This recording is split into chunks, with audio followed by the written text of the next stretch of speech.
iPhone 7 case did leak months in advance of the real deal. And boom, there it is. So what makes this an iPhone 7 case? If you guys are doubting the legitimacy of this, it's definitely happened before and it will continue to be leaked year by year as case manufacturers are given the models to produce their cases with.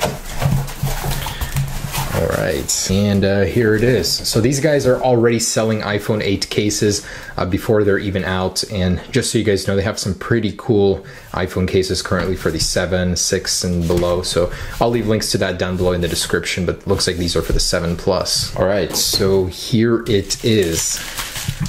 It says sample on it inside. This is gonna be good. Another one. And here it is. Ooh, that's kind of heavy. I wonder what that is. So we've got a case and we've got the sample itself. Interesting. So this is the one I want to see. They actually want me to return it just because of how rare of an item this is. Ooh, wow. This is actually made of metal. That's crazy.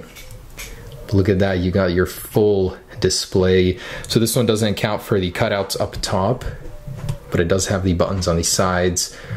Wow, that is actually stunning. So an actual metal Apple logo here and a one-to-one camera up top. Holy crap, this thing is actually incredibly detailed. So all of the buttons themselves are chamfered on the edges. The power button is longer as it was rumored to be, and the placement is a little bit lower. So holding the iPhone 7, it's pretty comfortable. Let's see this one. Ooh, yeah, your finger sits right on it, lands right on it. So it's right there, quite good. Thickness wise, we will definitely need to test the thickness of it, but it feels like a very, very comfortable device to hold. I mean, basically reach almost all areas of the display. Lots of smudges on the display from me already, but wow, imagine a full display on the front of your phone. Not just a little bit, no bezels. That's crazy. It is a little bit wider though than the iPhone 7, so it's gonna sit a little wider in your hand, but that shouldn't be a problem. On this side, you can see orientation is pretty familiar with the buttons. It's this lens over here that's massive. It's even bigger than the Pluses. So as you can see, it's a little bit taller, a little bit wider. Wow.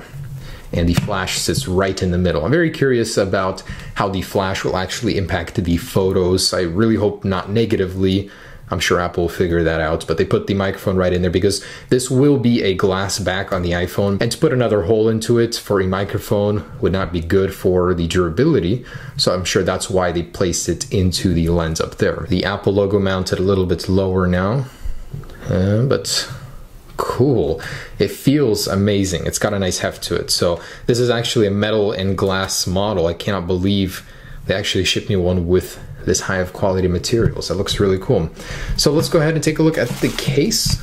Pop it into there, see how it fits. And yes, go. As you can see, they do have this case here. There is no big button for your fingerprint cut out, and as you can see, that fits perfectly right there. Now if I were to use this as a fingerprint, you know, my index finger would land right on that Apple logo perfectly. So if Apple were to place a fingerprint sensor in there, that would be a good location, honestly, especially if it was embedded right into it. So that would work. Would I like that solution? No, I would love for it to be in the display, which is much better. But there it is, very comfortable. Compared to my iPhone 7 Plus, it's a lot easier to hold and manage with one hand, not as wide, but you get a bigger display as well. Let's go ahead and take a look at those screen protectors. These I personally ordered. They were not provided by the same company, but let's take a look regardless. All right, and here they are. Wow, already off the top, I can see that it's a ridiculously thin bezel. So Apple Decade Edition, wow, look at that. It's indeed a very, very slim bezel going all around with a sensor bar up top. So I wonder how this actually fits onto this model. Is it a one-to-one? Ooh, it is. These are two completely different companies providing this to me, yet they fit perfectly. As you can see right there. Wow. I mean, beyond any doubt at this point, this is what the design is going to look like. It's just too far into the game where mass production is about to begin that we're seeing these leaks. I mean, no way is it going to be anything else. And this looks fantastic. Your image is going to be obscured by literally nothing. It's just full display except for this little area right here. So I'm sure it's going to be 2 cameras, an iris sensor, and of course your ambient sensor there. And I just want to go ahead and apply a screen protector. I have a white one here too to show you the contrast of the display lines, just how large it is. All right, just applied that. Gonna put some pressure down on it, but it's a perfect fit actually. It goes right on, and yeah, so at this point there's just no doubt. This is what the display is gonna look like. This is what the phone is gonna look like. Way too far into the game for it to be anything else. And there's that contrast just so you can see the display size. Look at that, it starts all the way at the bottom on the 8, but on the 7 Plus where it starts and where it ends is even taller than the 7 Plus. That's crazy. You get more screen estate, 5.8 inches versus 5.5, yet the form factor of the phone is smaller.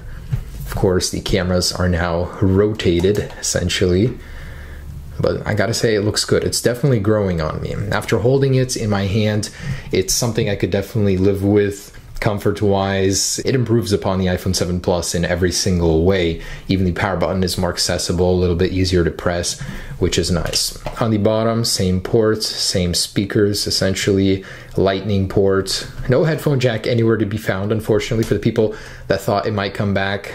Probably not gonna happen at this point.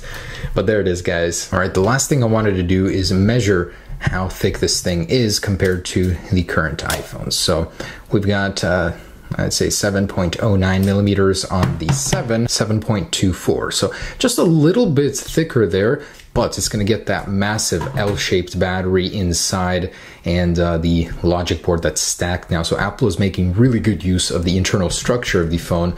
Let's see the 7 Plus just coming in at about 7.14 here. Now, my question is, how much does the lens protrude? So right now, the iPhone 7 Plus, about 8.8.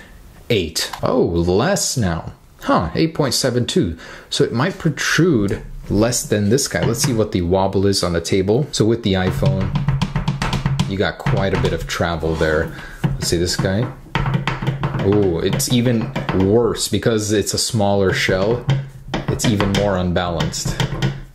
Definitely not as stable as the 7 Plus even though it protrudes less. And guys, last thing I wanted to say is a special thank you to Yesco for making this video possible and sending me this model. I'm very appreciative of that. So I wanted to say thank you to them by allowing you guys to purchase some of their cases. Got some great stuff for the 7 Plus, even the iPhone 7. So if you guys want to grab any of these, they have like a ton of good reviews. I checked them out for a little bit. I'll leave a link down below in the description. You can even buy the iPhone 8 case from them if you really want to prepare 3 months early. But thanks so much for watching, guys. That's a quick look at the iPhone 8 and some physical hands-on with it. Peace.